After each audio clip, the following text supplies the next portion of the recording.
Today we're going to be reading from your Treasures book.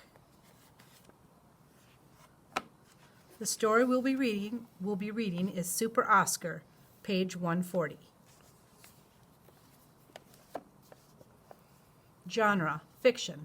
Fiction is a story with made-up characters and events. Reread: character and setting. Use your character and setting chart. Read to find out what happens when Oscar forgets to tell the neighbors about the picnic. Super Oscar. And remember, the yellow highlighted words are either your sight words or your vocabulary words. Oscar was a daydreamer. When Oscar rode the bus to school in the morning, he daydreamed the whole ride away.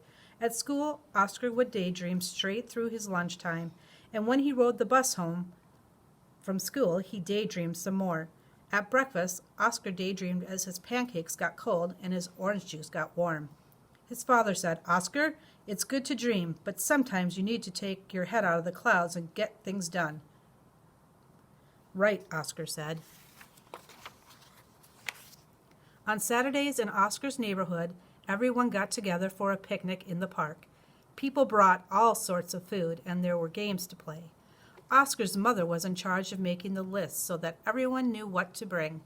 Oscar would run around his neighborhood to give out the lists. One week, a certain daydreamer forgot to give them out.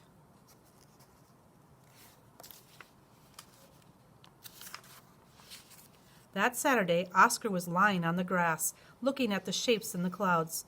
His mother called, "Oscar, you never gave out those lists. We'll have to cancel the picnic. There won't be anything to eat." "Don't worry, Mammy," Oscar said as he jumped up. "There's still time." And in a flash, Oscar zipped away. He rushed to the grocery store. He bought everything he needed and raced to the park. 20 minutes until the picnic. Oscar quickly unpacked the groceries and set the picnic tables. 15 minutes until the picnic. Next, Oscar made up a humongous batch of guacamole, following Tia Raquel's recipe for the most part. 10 minutes until the picnic. Then Oscar began whipping up the cream for the strawberry shortcake dessert. 5 minutes until the picnic. The clock struck noon. It was time for the picnic to begin.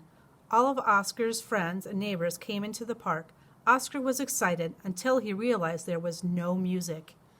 Oscar taught a few friends a tune. They performed it beautifully as everyone was arriving at the picnic site. This picnic started with Oscar's favorite event, the empanada eating contest.